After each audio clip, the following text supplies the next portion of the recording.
رحمن رحمن ساعدني يا رحمن اشرح صدري قرآن. أعوذ بالله من الشيطان الرجيم. بسم الله الرحمن الرحيم.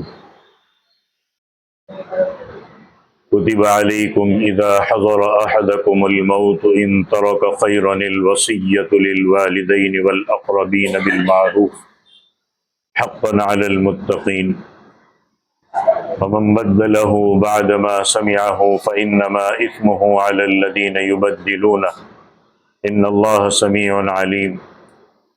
فمن خاف من موص جنفا أو إثما فأصلح بينهم فلا إثم عليه ان اللہ غفور الرحیم. صدق اللہ العظیم. سورۃ البقرہ کی 3 آیتیں 180 سے 182 تک تلاوت کی. گزشتہ درس میں یہ بیان ہو چکا ہے کہ قصاص کا قانون یہ تقوی کا ایک جز ہے. چنانچہ اللہ تعالیٰ نے قصاص کا قانون جاری فرما کر انسانی جانوں کی حفاظت فرمائی ہے، اور اس قانون کے بغیر انسانی جان کا ضائع ہونا یہ ایک معمولی چیز تھی. اللہ تعالیٰ نے یہ قانون نافذ کر دیا کہ اگر عدل و انصاف کا دامن تھامے رکھو گے تو جانیں بچ جائے گی اور تم کو صحیح زندگی نصیب ہوگی. قصاص کے قانون کے ساتھ ساتھ دیت کا قانون بھی جان کی حفاظت ہی کا ایک ذریعہ ہے. گویا اللہ تعالیٰ نے انسانی جان کو بہت اہمیت دی اور انسانی جان کی حفاظت کے لیے قوانین نافذ کیے. نبی اکرم صلی اللہ علیہ وسلم کا مبارک ارشاد ہے کہ ناحق کسی کا قتل کرنا یہ 7 بڑے گناہوں میں سے ایک گناہ ہے. ان میں سب سے پہلا نمبر ہے شرک بڑے گناہوں میں، اور دوسرا نمبر ہے ناحق کسی کا قتل کرنا. حضرت عثمان رضی اللہ تعالیٰ عنہ کی روایت میں آتا ہے کہ ایک تو جہاد میں جو جان جاتی ہے، اس کے علاوہ صرف 3 صورتوں میں جان کو لیا جا سکتا ہے بطور سزا کے. اگر ان 3 صورتوں کے علاوہ کسی کی جان لے گا تو کبیرہ گناہ کا مرتکب ہو. پہلی صورت تو قصاص کی ہے، جو کل تفصیل سے بات ہوئی کہ کسی شخص کو قتل کے بدلے میں قتل کیا جائے تو وہ جائز ہوگا. دوسرا، قتل اس مرد یا عورت کا جائز ہے جسے زنا کے جرم میں سنسار کیا گیا، کیونکہ بے حیائی اور معاشرے میں پھیلی ہوئی برائی کو اگر ختم کرنا ہے تو یہ سخت قانون کے نافذ کیے بغیر نہیں ہو سکتا. تیسرا، قتل اس شخص کا جائز ہے جو دین اسلام کو چھوڑ کر مرتد ہو جائے، لیکن وہ بھی وہاں ہوگا جو میں نے کل بیان کیا کہ جہاں اسلامی حکومت ہوگی وہاں، یہاں نہیں. اور اس کا بھی ایک پروسیس ہے کہ ایسا نہیں کہ اسلام چھوڑ دیا آپ نے اٹھا کے اس کو قتل کر دیا، اس کا بھی ایک پورا پروسیس شریعت نے بیان کیا. تو گزشتہ درس میں جان کی حفاظت کا قانون بیان کیا گیا تھا. تو یہ اس قانون کی طرح اسلام نے ایک مال کا قانون بھی عطا کیا ہے، جس کی تفصیلات قرآن و سنت میں موجود ہے. اس سے پہلے قصاص کا قانون بیان ہوا. مالی قانون کی بنیاد کے متعلق قرآن پاک میں جگہ جگہ آیا ہے کہ لا تأکلوا اموالکم بینکم بالباطل، کہ ایک دوسرے کا مال ناجائز طریقے سے مت کھاؤ. فرمایا خبردار کسی حرام اور مشکوک ذریعے سے مال مت حاصل کرو، اگر ایسا کرو گے تو کمال سے محروم ہو جاؤ گے. اور جب مال جائز طریقے سے حاصل کر لو تو وہاں بھی آزاد نہیں ہے کہ اس مال کو غلط اور ناجائز جگہوں پر خرچ مت کرو. اگر غلط جگہوں پر خرچ کرو گے تو ظالم اور گنہگار بن جاؤ گے۔ تو مالی امور کے متعلق بھی اسلام نے پورا ضابطہ عطا کیا ہے۔ فوجداری قانون جو قصاص کا ہے اس میں انسانی جان کی حفاظت ہے۔ مالی قانون میں مال کے حفاظت کے اصول بتلائے، اور دونوں قوانین کا تعلق تقوی سے۔ امام شاطبی رحمۃ اللہ علیہ ان کا تعلق ہے اندلس سے، اور یہ مالکی مسلک کے بہت بڑے امام گزرے ہیں۔ امام شاطبی نے موافقات نامی ایک کتاب لکھی ہے۔ آپ فرماتے ہیں کہ اسلام کا سارا قانون حکمت پر مبنی ہے، اور اس اسلام کے قانون کی کوئی شق حکمت سے خالی نہیں ہے۔ اللہ تعالیٰ نے اس قانون میں بڑی بڑی باریکیاں اور بڑی بڑی مصلحتیں رکھی ہیں۔ حضرت شاہ ولی اللہ محدث دہلوی رحمۃ اللہ علیہ فرماتے ہیں کہ قرآن پاک کی ایک ایک آیت میں اس قدر حکمتیں، اس قدر مصلحتیں، اس قدر باریکیاں موجود ہے کہ دنیا کے تمام انسان مل کر سوچے تو اس کے برابر نہیں سوچ سکتے۔ آپ نے فیوض الحرمین میں لکھا ہے کہ کئی مرتبہ جب میں بعض آیتوں پر غور کرتا ہوں تو ان آیتوں کی تہ میں ایک بہت بڑا سمندر جیسے کوئی خزانہ چھپا ہوتا ہے جو عام انسانوں کی سوچ اور بچار سے باہر ہوتا ہے۔ تو اسلام نے جہاں دوسرے تحفظات دیے ہیں وہاں تحفظ نفس کی بھی ضمانت دی ہے۔ نسب انسان کا بالکل محفوظ ہونا چاہیے، اسی لیے فرمایا کہ عورت ایک ہی شادی کرے گی، ورنہ عورت ایک کے علاوہ کئی مردوں سے تو نسب محفوظ نہیں ہوگا، خلط ملط نہیں ہونا چاہیے۔ برخلاف اس کے غیر قوموں میں نسب کی حفاظت کی کوئی گارنٹی نہیں ہے۔ ڈاکٹر اسپینسر گزشتہ صدی کے ایک بہت بڑے فلاسفر ہوئے۔ اب تو یورپ کی آبادی بہت زیادہ ہے، اس وقت صرف 40 یا 45 لاکھ تھی۔ انہوں نے لکھا تھا کہ یورپی قانون پر لعنت ہو کہ 45 لاکھ میں سے یقین کے ساتھ 45 آدمی بھی حلال کے نہیں نکالے جا سکتے۔ آج بھی یہی صورتحال ہوگی کہ جس طریقے کی بے حیائی عام ہے، جس طریقے کی آزادی ہے کہ کوئی مرد کوئی عورت کہیں بھی کچھ بھی کرے، تو یہی بھی تو ہو سکتا ہے۔ کیا پتہ کون حلال ہے کون نہیں حلال، اس کا نطفہ حلال ہے کیا ہے نہیں پتہ۔ قانون ایسا گندا ہے، مگر اسلام نسب کی حفاظت کرتا ہے۔ قرآن و سنت میں اس کے متعلق بہت سے قانون موجود، ہم کو یہ پابندیاں لگتی ہے، لیکن یہ پابندیاں نہیں ہیں، یہ انسانیت کی حفاظت ہے، یہ انسانیت کے نسب کی حفاظت ہے، یہ جان کی حفاظت ہے، انسان کے مال کی حفاظت ہے۔ اسی طرح دین کی حفاظت کا قانون بھی اسلام میں موجود ہے۔ اگلی آیات آ رہی ہے ان کے بعد جو اگلے درس میں آئے گی، نماز کے تعلق سے، روزے کے تعلق سے، حج کے تعلق سے، زکوٰۃ کے تعلق سے، یہ دین کی حفاظت کے قوانین ہی تو ہے۔ امام شاطبی فرماتے ہیں کہ اللہ نے عقل کے حفاظت کا قانون بھی عطا کیا ہے۔ کیسے؟ کہ شراب جیسی بری چیز کو حرام قرار دے کر اسلام نے عقل کی حفاظت کا انتظام کیا۔ شراب ایسی نشاور چیز ہے کہ عقل کیسے باقی رہ سکتی، آدمی اپنے میں نہیں رہتا۔ تو اسلام نے تو بہترین حکیمانہ قوانین عطا کیے، مگر یہ خود ہماری نالائقی ہے کہ ہم ان سے فائدہ نہیں اٹھانا چاہتے۔ ہم اسلام کے جن چیزوں میں اس ملک میں رہتے ہوئے ہمارے بس میں ہوتا ہے کہ ہم یہ کر سکتے ہیں، لیکن ہم اپنی ناک نیچی نہ ہو، ناک کٹ نہ جائے، دوسروں کو میں دکھاؤں گا، کورٹ میں گھسیٹوں گا، تو ہم ان سنہری اصولوں کو چھوڑ کر ہم غیروں کے گندے قوانین تلاش کر رہے ہو۔ کبھی امریکہ کی طرف جاتے، کبھی ہیومن رائٹس کی طرف جاتے، کئی وہی ہیومن رائٹ ایک طرف تو لوگوں کی حفاظت کر رہا ہوتا ہے، بچوں کی حفاظت کی بات کر رہا ہوتا ہے، جانوں کی حفاظت کی بات کر رہا ہوتا ہے، اور دوسری طرف ایک پوری نسل کو برباد کر دیا جاتا ہے، اس کے منہ سے ایک لفظ نہیں نکلتا ہے۔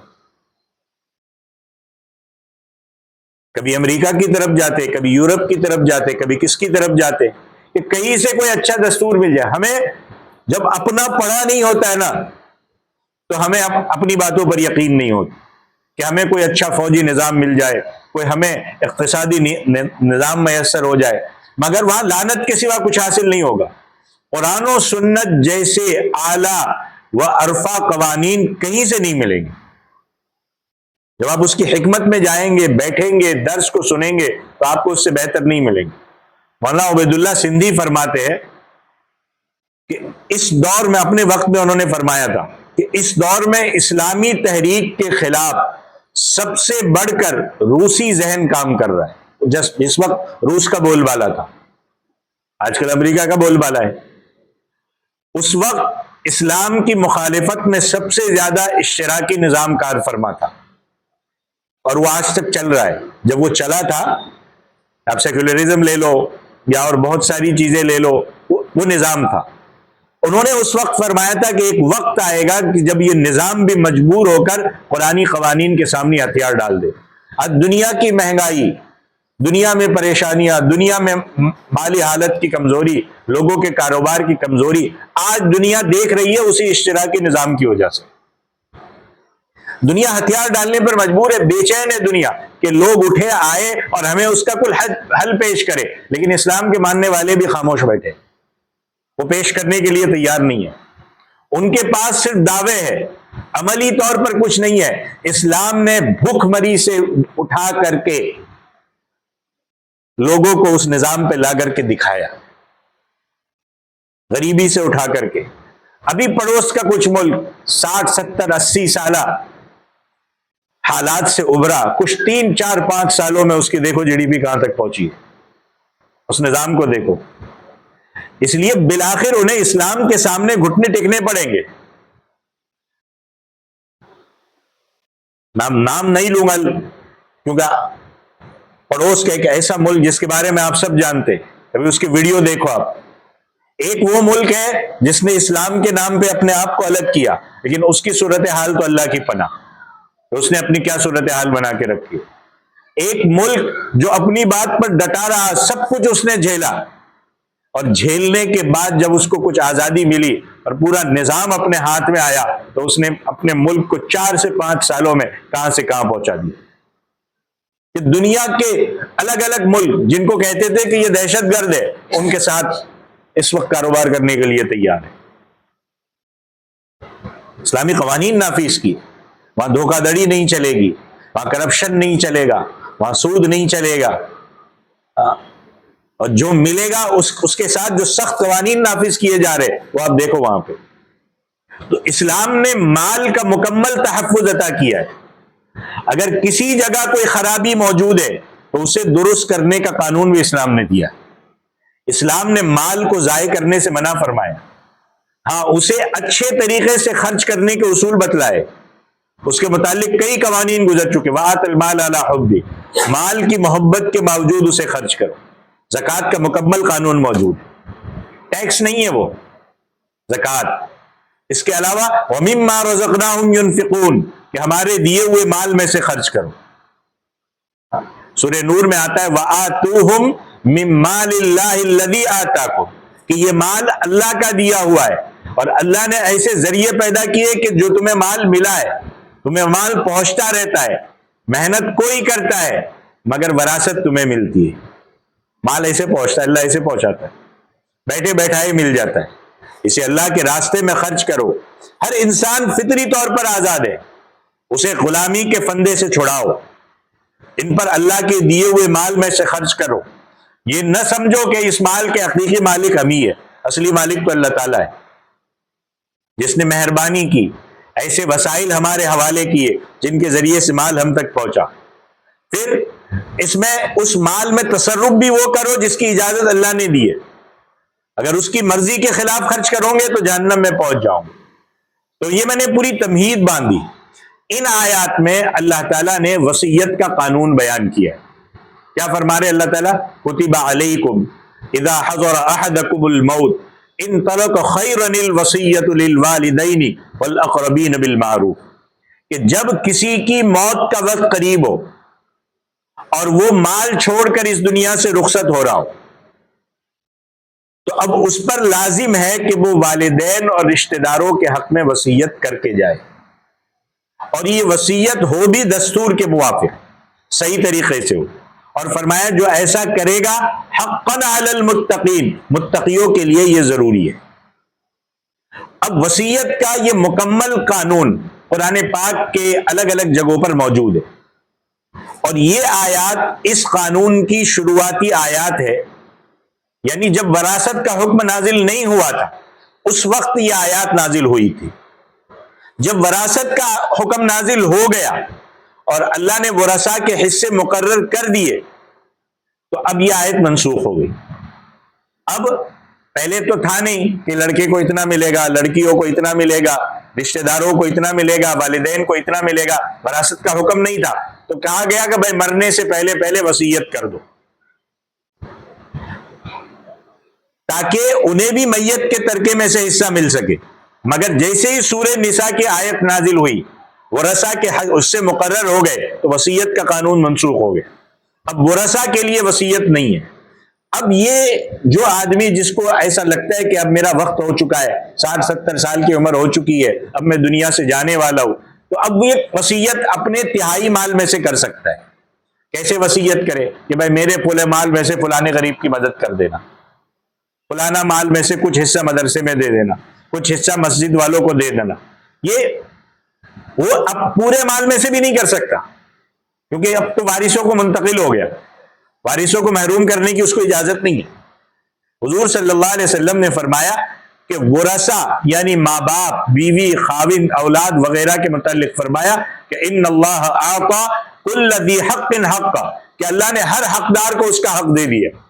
اب لا وصیت لوارث، کسی وارث کے لیے وصیت کی اجازت نہیں ہے، انہیں وراثت سے مقرر کیا ہوا حصہ خود بخود مل جائے گا، کیونکہ شریعت نے وہ متعین کر دیا۔ کوئی باپ یہ نہیں کہہ سکتا کہ میں نے اس کو محروم کر دیا، کہہ کر بھی وہ محروم نہیں کر سکتا، اس کو وہ حصہ ملے گا ہی ملے گا۔ بعض علماء فرماتے ہیں کہ ورثاء کے لیے وصیت والی یہ آیت منسوخ نہیں ہے، لیکن کئی مرتبہ حالات ایسے پیدا ہوتا ہے کہ والدین کے لیے وصیت کرنا ضروری ہو جاتا ہے۔ آج کے حالات دیکھو آپ، انتقال کے بعد کیا جھگڑے ہوتے، بھائی اور بہن کے کیا جھگڑے۔ کل ہی ایک فون آیا اسی تعلق سے، وراثت کے تعلق سے، کہ راضی نہیں ہے، ہم اس کو دارالقضا لے جائیں گے، کورٹ کیس چلے گا۔ اب وہ کورٹ کیس میں 50 سال میں، 25 سال میں، 20 سال میں فیصلہ آئے گا، اور جو مال ملنے والا تھا اس سے زیادہ تو مال وہ خرچ کر چکے ہوں گے۔ ایسے حالات پہ مولانا عبید اللہ سندھی فرماتے ہیں کہ خود ان کے ساتھ ایک معاملہ پیش آیا کہ انہیں ماں کے حق میں وصیت کرنے کا خیال پیدا ہوا، اور انہیں محسوس ہوا کہ واقعی یہ آیت منسوخ نہیں ہے۔ کئی مرتبہ ورثاء کے لیے بھی وصیت ضروری ہو جاتی ہے، کیونکہ حضرت مولانا عبید اللہ سندھی خود نو مسلم تھے، نئے مسلمان ہوئے تھے، اور ان کی والدہ آخر تک اپنے مذہب پر قائم رہی، مسلمان نہیں ہوئی۔ فرماتے ہیں کہ ایک دفعہ میں بیمار ہو گیا اور مجھے خیال آیا کہ اگر میں انتقال کر گیا تو میری ماں کو میرے ترکے میں سے کچھ نہیں ملے گا، کیونکہ وہ مسلمان نہیں تھی، اور مومن اور کافر کے درمیان وراثت نہیں چلتی۔ تو اس وقت میری سمجھ میں یہ بات آئی کہ ماں کے حق میں وصیت کر دوں۔ بہرحال یہ اسی صورت میں ہوتا ہے کہ جب ماں غیر مسلمہ ہونے کی وجہ سے وراثت کے حقدار نہیں تھی، کیونکہ لا یرث المسلم الکافر ولا الکافر المسلم، نہ کافر مسلمان کا وارث ہے نہ مسلمان کافر کا وارث ہے۔ کہ بیٹا مسلمان ہو گیا، ماں اور والدین غیر مسلم ہے، اور کوئی بھائی وغیرہ غیر مسلم ہے، کچھ نہیں ملے گا۔ باپ مسلمان ہو گیا، بیٹا نہیں ہو رہا ہے، کچھ بھی نہیں ملے گا۔ ایسی صورت میں جو ہے وہ اپنی وصیت کر کے جائے کہ میری وصیت میں سے، ترکے میں سے اس کو فلانا دے گا، اور وہ وصیت بھی صرف تہائی مال میں سے ہوگی، پورے مال میں سے نہیں ہوگی۔ تو قرآن پاک میں وصیت کا قانون کئی جگہ بیان ہوا ہے۔ جہاں بھی ورثاء کے حصے کا بیان آتا ہے تو ارشاد ہوتا ہے کہ فلاں فلاں رشتہ دار کے لیے اتنا حصہ مقرر کیا گیا ہے، لیکن وہاں ایک بات یہ بھی بیان ہوئی ہے کہ من بعد وصیت توصون بہا او دین، کہ یہ ترکہ وصیت کیے ہوئے مال اور قرضہ نکال کر باقی تقسیم ہوگا۔ مرنے والے کے حصے میں بہت بڑا قرضہ ہے، اب وہ قرضہ پورا ترکے میں ادا ہو رہا ہے تو پیچھے کچھ بھی نہیں ملے گا، اس کو سب قرضہ ادا کرنا پڑے گا۔ وصیت کی ہے تو 1/3 مال میں سے۔ اسی طریقے سے جو وصیت ہوتی ہے ان میں سے انبیاء کی بھی وصیت ہوتی ہے، مگر نبیوں کی وصیت مال کے متعلق نہیں ہوتی۔ صحابہ نے پوچھا کہ کیا اللہ کے نبی نے کوئی وصیت کی ہے؟ صحابی جواب دیتے کہ آپ نے مال سے متعلق کوئی وصیت نہیں فرمائی۔ کیونکہ آپ صلی اللہ علیہ وسلم کا ارشاد ہے کہ ما ترکنا صدقہ، کہ نبی جو چیز چھوڑ جاتے ہیں اس کے متعلق وصیت کرنے کی کوئی ضرورت نہیں ہے، کیونکہ ان کا ترکہ صدقہ ہوتا ہے، امت کے نام صدقہ ہو جاتا ہے، اسے ورثہ میں تقسیم نہیں کیا جاتا۔ ہاں، نبی کریم صلی اللہ علیہ وسلم نے وصیت ضرور فرمائی ہے، لیکن وہ وصیت کیا تھی؟ قرآن پر عمل کرنے کی، غلاموں کے متعلق اچھے سلوک کرنے کی وصیت، نماز پہ پابندی کی وصیت، شرک سے بچنے کی وصیت، یہ وصیت کی۔ آپ صلی اللہ علیہ وسلم نے ارشاد فرمایا کہ لعن اللہ الیہود والنصارى، کہ یہود اور نصارہ پر اللہ کی لعنت ہو کہ انہوں نے نبیوں کی قبروں کو سجدہ بنایا۔ آپ صلی اللہ علیہ وسلم نے امت کو تعلیم دی کہ تم میری قبر کے ساتھ وہ سلوک نہ کرنا جو یہود و نصارہ نے اپنی نبیوں کی قبروں کے ساتھ کیا۔ مگر آج کل قبروں کے ساتھ جو کچھ معاملہ ہو رہا ہے وہ ہمارے سامنے۔ حضور صلی اللہ علیہ وسلم نے امت کو ڈرایا کہ ایسے کام مت کرنا، مگر ہم تو الٹے چل رہے ہیں۔ اب وصیت کی بھی کئی قسمیں ہیں، ان قسموں میں سے ایک مباح یا مستحب وصیت کا ذکر حدیث میں آتا ہے۔ حضرت عبداللہ ابن عمر رضی اللہ تعالیٰ عنہ روایت کرتے ہیں کہ حضور صلی اللہ علیہ وسلم نے فرمایا کہ جس شخص کے پاس کوئی ایسی چیز ہو جس کے متعلق وہ وصیت کرنا چاہتا ہو تو اسے چاہیے کہ وہ 2 راتیں بھی نہ گزارے مگر وصیت اس کے سرہانے کے نیچے لکھی ہوئی موجود ہونی چاہیے۔ یعنی اگر وصیت کرنا چاہتا ہو تو پہلے سے لکھ کے ریڈی کر لے، زیادہ دیر نہ کرے۔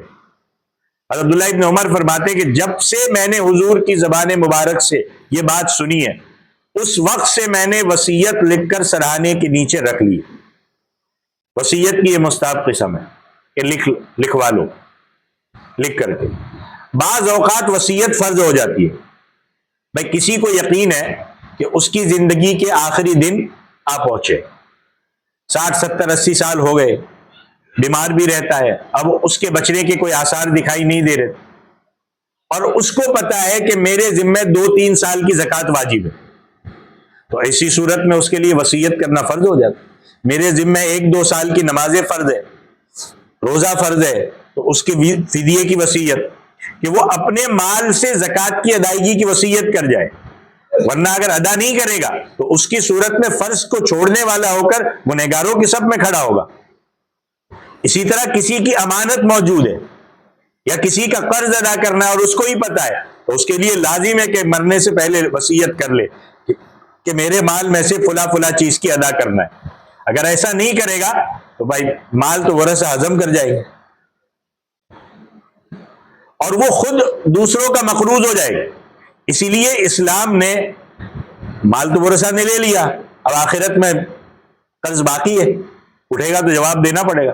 اس لیے اسلام نے مرنے والے کے متعلق یہ قانون وضع کر دیا کہ سب سے پہلے مرنے والے کے مال میں سے اس کے کفن دفن کا انتظام کیا جائے، سب سے پہلے یہ بنیادی ضرورت میں داخل ہے، وہ بھی اس کے مال میں سے۔ اس کے بعد اگر مرنے والے کے ذمہ قرضہ ہے تو وہ ادا کیا جائے، پھر اگر کوئی وصیت ہے تو اس کا جو پورا مال ہے اس مال میں سے 1/3 تک اس وصیت کو پورا کیا جائے۔ اس کے بعد اگر کوئی مال بچتا ہے تو باقی وارثوں میں تقسیم کر دیا جائے۔ مگر بتاؤ آج یہ فالو ہوتا ہے؟ مرنے کے بعد لڑائی شروع ہوتی ہے، باپ مر گیا، عذاب بھگتتا رہے، ہم نہیں دیکھیں گے کیا قرضہ ہے، کیا کفن دفن ہے، کیا وصیت ہے، کچھ نہیں۔ مگر کس قدر افسوس کا مقام ہے کہ لوگ ان ضروری باتوں کی طرف توجہ نہیں کرتے، اس کے بجائے جو کرنا ہے، جس کا شریعت نے حکم دیا، جس کا رسول اللہ صلی اللہ علیہ وسلم نے حکم دیا، وہ نہیں کریں گے۔ اس کے بجائے معاشرے میں کیا چل رہا ہے، سوسائٹی میں کیا چل رہا ہے، لوگ کیسے خوش ہوں گے، کبھی قل ہو رہا ہے، کبھی دیگے پک رہی ہے، کبھی کس کو بالکل کھلایا جا رہا ہے، جو کرنا ہے وہ کرتے نہیں ہیں، اور فرض جو ہے وہ تو اس کے ذمہ باقی ہے۔ ایصال ثواب ایک مستحب چیز ہے، ایک جائز چیز ہے، پہنچاؤ ٹھیک ہے، نہیں پہنچاؤ کوئی حرج نہیں، لیکن جو اس کے ذمہ نمازیں باقی ہے اس کا کیا، جو اس کے ذمہ قرضہ باقی ہے اس کا کیا، جو اس کے ذمہ فرض روزے باقی ہے اس کا کیا، اس پر کوئی دھیان نہیں دیتا۔ اور اگر مرنے والے کے مال کے بجائے لواحقین اپنے مال سے خرچ کرتے تو بھی صرف رسموں کے خاطر ایسا کرنا فضول ہوگا، کیونکہ شریعت میں ایسا کوئی ثبوت نہیں ہے۔ اور اگر کہیں خدا نخواستہ ایسی رسموں پر یتیموں کا مال خرچ ہو رہا ہے، بھائی کسی نوجوان کا انتقال ہو گیا، اس کے 2-3 چھوٹے چھوٹے بچے یتیم ہیں، اب وہ مال تو یتیموں کا ہو گیا نا، اب ان رسموں پر اسی کے مال میں سے خرچ ہو رہا ہے، جبکہ وہ اب وہ اس مرنے والے کا رہا نہیں، یتیموں کو ٹرانسفر ہو گیا، اور آپ یتیم کا مال خرچ کر رہے ہو، یہ تو قطعاً حرام ہے۔ کھانے والا حرام کھا رہا ہے، اس سے بچنا چاہیے۔ اسی لیے ایسی چیزوں سے بچنا چاہیے، اور جن چیزوں کا شریعت نے حکم دیا ہے انہیں پورا کرنا چاہیے۔ اسی طریقے سے وصیت کی ایک قسم ناجائز بھی ہے۔ اگر مرنے والا کسی ناجائز کام کی وصیت کرتا ہے تو ایسی وصیت ناجائز ہی کہلائے گی۔ کوئی کہے میرے مرنے کے بعد میری قبر پہ یہ کرنا، یا فلانی جگہ پر بکرا چڑھا دینا، یہ ناجائز وصیت ہوگی، اور ایسی وصیت پر عمل کرنا جائز نہیں ہے۔ بہرحال حضور صلی اللہ علیہ وسلم نے فرمایا کہ خیر کے کام کے لیے 1/3 مال تک وصیت کرنے کی اجازت ہے، وہ بھی پورے مال میں سے نہیں۔ وہ کہے گا بھائی میں تو کسی کو نہیں دیتا، سارا اٹھا کے خرچ کر دیتا ہوں، شریعت اس کی بھی اجازت نہیں دیتی، تاکہ مرنے والے کو آخرت میں اس کا حصہ ملتا رہے۔ 1/3 مال میں سے خرچ کرے گا تو مسجد تعمیر کروا دی، مدرسہ بنوا دیا، جو رشتہ دار غیر وارث ہے جن کو ورثہ نہیں ملے گا لیکن اس کو پتا ہے کہ یہ بیچارے غریب ہے، یہ محتاج ہے، تو وہ وصیت کر کے جائے کہ بھائی میرے فلانی رشتہ داروں کو، مستحقین کو تھوڑا تھوڑا ان کو بھی تقسیم کر دینا، تو یہ جائز اور درست ہے۔ اور اگر کوئی شخص 1/3 مال سے زیادہ وصیت کر جائے کہ بھائی میرا اتنا مال تقسیم کر لینا، اور وہ 1/3 مال سے زیادہ ہے، تو یہ جو وارث ہے ان کی اجازت پر ہو گئی ہے۔ یہ وارث سارے راضی ہے، ایک بھی ناراض ہے تو نہیں کر سکتے، سارے راضی ہے تو وصیت پر عمل ہوگا، ورنہ صرف 1/3 پر عمل کرنا ہوگا، اگرچہ اس کے لیے بھی والثلث کثیر کے الفاظ آتے ہیں، مگر اس حد تک جائز ہے۔ حضرت سعد نے عرض کیا کہ میرے پاس بہت سارا مال تھا اور حقدار صرف ایک ہی بیٹی ہے، میرے پاس صرف ایک ہی بیٹی ہے، اللہ کے نبی کے پاس ہے، اور کہا حضور اگر اجازت دے تو میں سارا مال صدقہ کر جاؤں۔ آپ صلی اللہ علیہ وسلم نے فرمایا نہیں۔ اچھا عرض کیا اللہ کے نبی آدھا مال خرچ کر دوں؟ فرمایا نہیں۔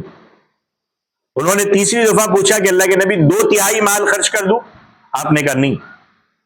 جب حضرت سعد نے کہا کہ 1/3 مال، آپ نے فرمایا کہ اگرچہ یہ بھی زیادہ ہے مگر اس کی اجازت ہے، یعنی 1/3 آپ خرچ کر سکتے ہو، باقی آپ کی وارث جو بیٹی ہے اس کو دو۔ مقصد یہ کہ وارثے کو، جو وارث ہے ان کو ترکے سے زیادہ حصہ ملنا چاہیے۔ اب یہ تو قانون فرمایا کہ کوئی آدمی وصیت اپنی لکھوا لے، آگے فرمایا شریعت نے کہ فَمَن بَدَّلَهُ بَعْدَ مَا سَمِعَهُ، کہ جس شخص نے اس وصیت کو بدلا اسے سننے کے بعد، وصیت کو بدل دیا، فَإِنَّمَا إِثْمُهُ عَلَى الَّذِينَ يُبَدِّلُونَ، تو اس کا گناہ ان لوگوں پر ہے جو اس کو بدلتا ہے۔ اور آج تو بہت بدلتے ہیں، لکھوا لیا، وکیل کا استعمال کر لیا، سائن بھی کاپی کر لی۔ تو مطلب یہ ہے کہ اگر کوئی شخص وصیت کر کے انتقال کر جائے اور اس وصیت کو سننے والے یا جاننے والے اس پر عمل کرنے کے بجائے اسے بدلنے کی کوشش کرے تو اس کا وبال وصیت میں بدل کرنے والوں پر ہوگا، مرنے والے پر نہیں ہوگا، کیونکہ وصیت کرنے والے تو اپنا فرض ادا کر دیا، اب اس پر عمل کرنے کے وقت کمی بیشی کرنے والے گنہگار ہوں گے۔ اللہ نے فرمایا ان اللہ سمیع علیم، اللہ سننے والا اور جاننے والا ہے۔ وصیت میں بدلے کی کئی ایک صورتیں ہو سکتی ہیں، مثلا مرنے والا کسی ایسے شخص کو کوئی حصہ دے گیا جسے وارث پسند نہیں کرتے، یا کسی کو کم حصہ دیا یا زیادہ کو کم کرنا چاہتے، کسی کو کم دیا انہوں نے جا کر کے زیادہ کر دیا، کسی کو زیادہ دیا انہوں نے کم کر دیا، اور اپنی طرف سے بدلتے ہیں تو وہ لوگ گنہگار ہوں گے، کیونکہ جائز وصیت پر عمل نہیں کیا۔ وارثوں کے جو حصے ہیں اس کی جو تقسیم ہے اور اس کی جو وصیت ہے وہ قرضے کی ادائیگی کے بعد ہوتی ہے، قرآن پاک نے صاف طور پر صریح کی۔ اور یا ایک بات اور کہہ دیں، کوئی باپ اگر کہہ دے کہ بھائی میں نے فلانے بیٹے کو محروم کر دیا، تو اس کے کہنے سے بیٹا محروم نہیں ہوگا، چاہے وہ کتنا لکھوا لے، اس کو وہ حق ادا کرنا ہی پڑے گا، وارثین کو باپ محروم نہیں کر سکتا۔ اسی طرح اگر کوئی وصیت کرنے والا وصیت صحیح طریقے سے نہیں کرتا، کسی کو زیادہ دیتا ہے، کسی کو پورا حق بھی نہیں دیتا، اسی طرح آپس میں خاندان والوں میں جھگڑا پیدا ہو جاتا ہے. تو اس نازک صورت حال کو دیکھتے ہوئے فرمایا کہ فمن خاف من موص جنفا او اثما فاصلح بینہم فلا اثم علیہ، کہ جو شخص ڈر گیا وصیت کرنے والے کے ایک طرف جھک جانے سے یا کسی گناہ کے ارتکاب کرنے سے، یہ تو غلط ہوا ہے. اب اس نے کیا کیا کہ دونوں فریقوں میں صلح کرا دی. جو وصیت تھی اس میں چینج کرایا صلح کرانے کے لیے، کیونکہ وصیت ہی غلط ہوئی تھی، تو کہا فلا اثم علیہ، اب ایسے آدمی پر کوئی گناہ نہیں. کئی مرتبہ ہوتا ہے کہ کوئی بیٹا نافرمان ہوتا ہے کہ نہیں، اور وصیت کرنے والا اسے جائیداد سے محروم کر دیتا ہے، تو یہ بات غلط ہے، کبیرہ گناہ ہے. تو کرنے والا یہ بڑا گناہ کر رہا ہے، وہ نہیں کر سکتا. وارث بننا یہ کسی کے اختیار میں نہیں ہے کہ باپ کسی کو وارث بنائے، یہ غیر اختیاری چیز ہے. جو حصہ اللہ نے ورثہ کو دیا ہے وہ ان کو ملے گا ہی ملے گا. اب وہ چاہے نیک ہو، برا ہو، فرما بردار ہو، نافرمان ہو، اس سے کوئی لینا دینا نہیں ہے. شریعت کا حصہ اس کو کمپلسری ملے گا. اس کا اچھا یا برا برتاؤ کسی اور طریقے سے دیا جا سکتا ہے، مگر وراثت سے اس کو محروم نہیں کیا جا سکتا. کتنا بھی وہ لکھوا لے، شریعت کہتی ہے اس کا وہ حق اس کو ملے گا ہی ملے گا. ہوتا ہی کئی مرتبہ کبھی بڑا بھائی قبضہ کر لیتا ہے، کبھی چھوٹا بھائی قبضہ کر لیتا ہے. میں نے بہت کمایا ہے. بھائی تم نے کمایا کیسے؟ باپ نے دیا جبھی تو کیا نا، تمہارے پاس کچھ نہیں تھا کیا کرتے؟ اور پھر بڑے مسئلے چلتے ہیں. وراثت سے کسی کو محروم نہیں کیا جا سکتا، کیونکہ یہ حق اسے اللہ تعالیٰ نے عطا کیا ہے. ایسی ہی صورت میں فرمایا کہ اگر کوئی شخص درمیان میں صلح کرانے کے لیے آئے، کیونکہ وصیت غلط ہوئی، آپس میں خاندان میں جھگڑا ہو گیا، اب یہ صلح کرانے کے لیے آیا، تو یہ اچھی بات ہے، اس سے دونوں کو فائدہ ہوگا. وارثوں کو ان کا جائز حصہ مل جائے گا اور وصیت کرنے والا بھی کامیاب ہو جائے گا، اس کو آخرت میں عذاب نہیں ہوگا. ایسی صورت میں اگر کوئی چھوٹی موٹی لغزش ہو گئی اور اس نے کوشش کی کہ نہیں صحیح طریقے سے میں تقسیم کروں اور صحیح طریقے سے وصیت لکھوں، اور وارثین نے بھی صحیح طریقے سے کیا، اور ایسے میں کوئی چھوٹی موٹی لغزش ہو گئی، جان بوجھ کے نہیں ہوئی، انجانے میں ہوئی، تو اللہ معاف فرمائے. کیوں؟ ان اللہ غفور الرحیم، کیونکہ اللہ بخشنے والا مہربان ہے. تو یہ وصیت کا ایک قانون ہے. آپ دیکھو کتنا اہم، کتنا تفصیلی قانون، 1 2 3 آیتیں، لیکن شریعت نے اس میں کتنے خزانے رکھے، اور کتنا بہترین قانون ہے اسلام کا. تو یہ 2 3 آیتیں تھی آج کی 180 سے 182 تک. اور آخر میں یہ کہہ دوں کہ جو آج کے سبق میں شامل ہوئے وہ اگر جیسے میں نے شروع میں کہا قصاص کا قانون، تو بہت سو کو صرف اوپر کی لکیر سن کے بات سمجھ میں نہیں آئی ہو، تو کہیں گے قتل کے بدلے قتل ہو. تو کل اس کے بارے میں پوری اس پر تفصیلی بات میں نے کل اس بارے میں درس میں بیان کی تھی. تو اگر قصاص کے قانون کو بھی کوئی سمجھنا چاہتا ہے تو کل کا درس بھی وہ ضرور سن لے، تاکہ تفصیل کے ساتھ اسلامی قوانین کی کتنی اہمیت ہے اور وہ کتنا بہترین قانون ہے وہ بات سمجھ میں آ جائے. تو یہ 2 3 آیتیں تھی. اللہ تعالیٰ عمل کی توفیق عطا فرمائے. آمین. وآخر دعوانا ان الحمد للہ رب العالمین. أيا من يدعي الفهم إلى كم يا أخ الوهم تعبي الذنب والذم وتخطي الخطأ الجم. أما بان لك العيب أما أنذرك الشيب وما في نصحه ريب ولا سمعك قد صم. أما نادى بك الموت أما أسمعك الصوت